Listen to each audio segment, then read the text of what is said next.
Hey, what's going on, everybody? Servo here. Welcome back to the channel. Today, it looks like a lot of news journalists ended up getting some hands-on with Grounded 2. Looks like they got to play about 30 minutes or so, and they did gather a bunch of information and reveal it to us. So the first article we're going to look at is over here on IGN by Rebecca Valentine. Looks like she was dropped into the game, was chosen to, they asked her, do you want to be dropped in like halfway through the game or at the beginning? She ended up choosing going with the tutorial just to freshen up. It's been a while since a lot of people have played Grounded. So it's very interesting to go over her playthrough. So we're going to talk about that in a minute. And also some more articles with some new stuff that's dropping as well. If you guys wouldn't mind hitting that like button, subscribe to the channel, I would really appreciate you. I will be doing daily videos, news guides, everything when this game drops next month. And I'm really excited to play it with all of you. So yeah, this was really cool. It was a nice surprise. I really love and appreciate that they gave a bunch of journalists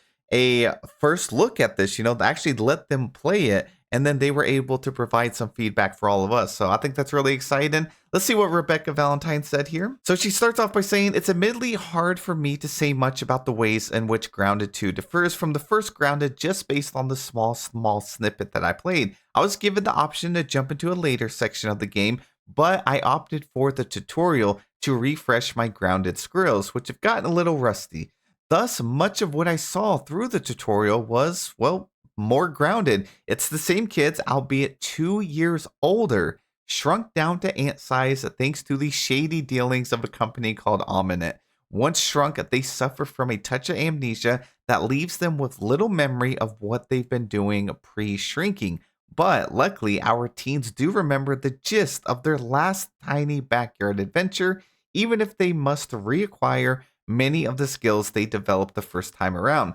I actually don't mind that. I think it's cool that they still pretty much know the big goal. They still know the big pieces there, but they forgot the things, like pretty much how to survive. We're going to have to relearn everything, our crafting recipes. We're going to have to go in there. And I mean, it makes sense that we even don't remember all of the mutations. So it's going to be really fun to reacquire these. And I think they worked it into the story pretty well. And then they went on to say, crafting, for instance, you'll still be analyzing every item you come across, learning new recipes, and slowly building new pieces of armor, weapons, tools, and other items to help you survive. Or you'll be scrounging around the early areas for food, mushrooms in my case, and drink dewdrops so they don't starve to death. Or maybe still fighting bugs and other critters, poking at them nervously with a crudely made stick spear. All the fundamentals are still grounded, familiar, and waiting for everyone. I mean, that's what we wanted. We wanted a good, familiar feeling, but we wanted new content. It sounds like so far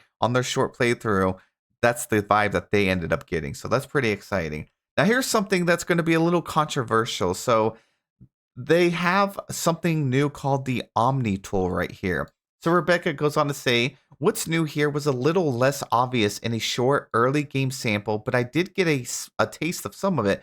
You'll get a Omni-tool, for instance, that combines all of your tools into one for easy use without taking up inventory space. So what they're saying here is that the shovel, your axe, your hammer and stuff is kind of rolled into this multi-purpose tool called the Omni-tool. Now, this one I say is going to be a little controversial because it's really cool. It does save some space, but then there was always that fun of trying to upgrade your shovels and upgrade your axe and all that. We may still end up getting that, though. We could still get different versions of this Omni-tool, but it looks like you actually get that at the beginning of the game, which is interesting. So I think they have bigger things planned throughout the game, that something like that and upgrading that is probably going to seem small in comparison to, later game grinds. So I'm for it. I'm definitely open-minded about it. Went on to say that didn't get to use it much or all of its uses, but did hack away at some enormous grass blades in place of an axe. Another new mechanic is the addition to a dodge button in combat, which fits in so smoothly, I briefly forgot dodging wasn't a part of the first game. I'm very happy about this. Like, there's one thing to parry in the game, but being able to time your dodges just right is just going to feel so satisfying. Pairing that up with a parry and a dodge, oh, I can't wait. Combat is definitely going to be a lot more smooth, and I feel like it's going to be more adrenaline filled as well. And then Rebecca goes on to talk about the buggy system, which is the mounts. They said the biggest new piece of Grounded 2 that I actually got some decent hands-on time with was the buggy system, essentially mounts. I was able to ride proudly astride a big ol' ant and it kinda rolled. Galloping around on my ant steed, the buggy actually comes with quite a few interesting features packed in. You can sprint, or you can swap to a much slower gathering mode that will have your buggy collect any resources it runs into as you pass them, eliminating the need for time consuming harvesting. So, this also I think was handled really well. They have it where you can move quickly with your mount, or you can switch to a harvesting mode that's going to make your mount go a lot slower, but you're going to be able to harvest things like blades of grass, and you're also going to have your mount, your ant, actually hold them for you. And then Rebecca said, at one point, I skittered through a nest of mites, gripping at the glowing mushroom torch and letting my ant do the dirty work of munching away every mite that threw itself at me. So I mean, you have something that's going to be defending you at all times. And then Rebecca said, I was told in an interview after our preview session that it's these buggy mounts that essentially necessitate Grounded 2, albeit alongside other factors. The first Grounded was never designed for the speed at which mounts can cover ground. As a result, the map was too small for Obsidian to ever implement buggies as a real useful feature for anyone. The only way to get off requested writable bugs into the game was to make the game much, much bigger. So they pretty much said at that the game, the first one, it was just too small. And also the way they had designed the map, it just wouldn't work. Like they would have to completely overhaul the entire Grounded 1 map just to make it usable, because they also didn't plan, like in the beginning, they didn't plan when creating the map that they would ever use mounts. So a lot of portions of the map just wasn't going to make sense. So this is one of the reasons. There's many reasons they decided to make a sequel, but one of them, they did want to give us that, which a lot of players really wanted, the mounts added to the game. I think that shows how amazing the developers are. The fact that they knew we wanted this so badly that they were like, you know what, let's just start over. Let's just work hard, make a second game for them, and then we can build upon it, you know, pretty much future-proof the game. Now, as we all know, they said that the new map is about 3 times the size of the backyard. Rebecca said, I think I saw like maybe the teeniest, tiniest, earliest corner of the park, and the nice, easygoing space that's intended to acclimate both and new and returning players to the world of Grounded before sending them off in an ant riding adventure. Now, Rebecca also made another article today, and the title of this is Grounded 2 exists because Obsidian was running out of room in Grounded 1. So she goes on to say, and it's one of the main reasons that Obsidian is making Grounded 2 as the first place. Put simply, Grounded 1 couldn't handle mountable bugs, or really much in the way of new content at all by the time it was finished. Obsidian wanted to make its game about becoming very small, bigger, much bigger, and a move to the Unreal Engine 5 helped make it possible. I think it's a really good start, you know. I mean, I think it's a good move for them to make a sequel. It, again, like I said, it future-proofs the game. Moving to the Unreal Engine 5 is definitely going to future-proof it for the next, 5 years plus. And I think it's great. It's going to allow the developers to take the game to heights that we could never have reached in the first one. So, adding mounts is only the beginning of it. Who knows what else they're going to bring to the game. Now, the executive producer, Marcus Morgan, said that there's a handful of different reasons, but I'll focus in on a few of them. When asked why Obsidian made a sequel instead of just continually updating Grounded 1, thing number one was we started Grounded 1 on the original Xbox, and we were running out of room to actually physically get things into the game. And so we wanted to add more content. We actually would have had a hard load to expand the game, and that ruined the concept of being really immersed and really being in this continuous space. Morgan goes on pointing out that the team has told a complete story in Grounded 1, beginning, middle, and end, and wanted to do a separate complete story in sequel form.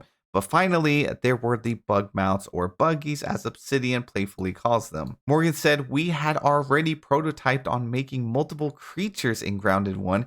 The challenge was, though, we didn't design all of the spaces to match the new playstyle. You change the speed of traversal, you have to spread out the distance between the POIs, how you handle overlands, how you handle interior spaces, how you handle environmental hazards. All that stuff wasn't really thought through. So we needed to build a whole new space to really let the things land.